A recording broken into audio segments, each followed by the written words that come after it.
मेरा पेट पूरी तरह से भरा है, आज खाना नहीं खा पाऊंगी। मैं बहुत थक गई हूँ, आज फंक्शन अटेंड नहीं कर पाऊंगी। I am pretty sure you must have tried saying these things at a family function and then you must have noticed your parents giving that side eye look as if you have disrespected everyone around you now. So today let's talk about Indian families में boundaries set करना इतना difficult as well as essential क्यों है। Firstly, Indian families run on we before me, which means that Indian culture collectivistic है। Collectivism का मतलब ये होता है जब हम ग्रुप हार्मनी को इंडिविजुअल आइडेंटिटी से ज्यादा प्रायोरिटाइज करने लग जाते हैं। मतलब saying I need space might sound like selfishness और betrayal. For an example, आपने ये जरूर नोटिस किया होगा, आप जैसे ही अपने रूम का दरवाजा बंद करते हैं within 5 minutes कोई ना कोई आकर के जरूर दरवाजा खटखटाएगा और पूछेगा क्या हो गया, दरवाजा क्यों बंद है, कुछ छुपा रहे हो क्या, कुछ हो गया क्या, right? So basically, collectivism is a tendency to view ourselves as the part of a larger group instead of an individual isolated being.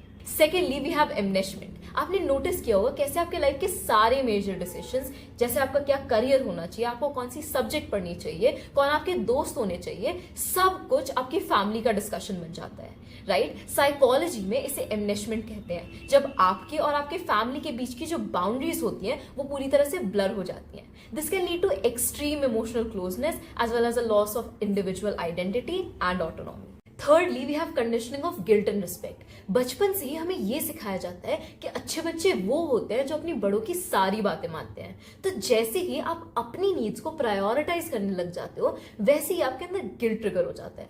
For an example, आपका ये कह देना कि आज मैं बहुत टायर्ड फील कर रही हूँ इसलिए मैं आज फंक्शंस नहीं अटेंड कर पाऊंगी will be treated as disrespect towards your elders. तो एक तरफ से कलेक्टिविज्म, दूसरी तरफ से एमनेशमेंट और उसके ऊपर से भी guilt makes it really hard to set boundaries in Indian families. अब ये सब कहने से मेरा ये मतलब बिल्कुल नहीं था कि कलेक्टिविज्म एक खराब चीज है। इनफैक्ट कलेक्टिविस्टिक कल्चर्स की एक अपनी ही ब्यूटी होती है। जब कोई बार बार आपसे ये पूछता है कि आपने खाना खाया या नहीं, या फिर आपका दरवाजा क्यों बंद है, तो it might feel intrusive, but at the same time ये भी रिफ्लेक्ट करता है कि आप अकेले नहीं हैं।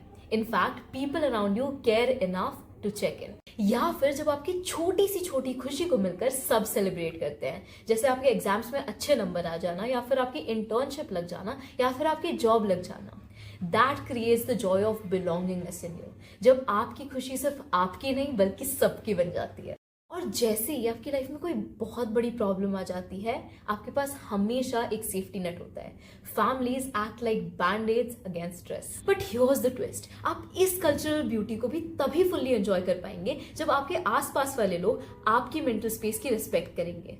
As we all know, excess of anything is bad. Similarly care भी एक सर्टेन अमाउंट में ही अच्छी लगती है। जब हम उसे भी ज्यादा करने लग जाते हैं to the point that we are invading someone else's mental space, तो वो भी उस इंसान के लिए सफोकेटिंग हो सकता है। और इसीलिए बाउंड्रीज इंपॉर्टेंट होती हैं। It's not to reject the beauty of collectivism at all, but to preserve it.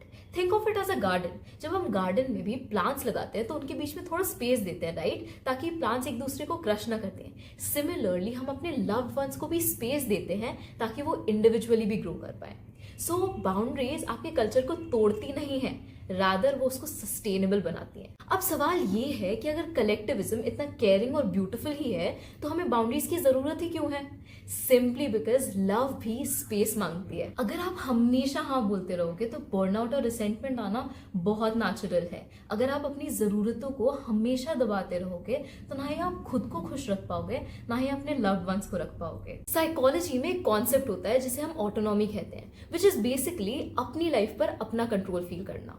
जब आप अपनी लाइफ पर अपना कंट्रोल फील करते हैं तब आपकी इमोशंस में भी ज्यादा स्टेबिलिटी आती है और आपकी रिलेशनशिप्स में भी क्लैरिटी आती है। We all should remember that boundaries walls नहीं होती है, they are simply doors with locks. आप डिसाइड करते हो कौन अंदर आए, कैसे आए और कब आए। और जब आप रिस्पेक्टफुली अपनी जगह बना लेते हो तभी आप कलेक्टिविज्म की असली ब्यूटी को समझ पाते हो, which is basically belonging without losing yourself. क्योंकि सबसे गहरा प्यार वही होता है जो आपको आज़ादी भी दे और अपनापन भी। Thank you so much for watching.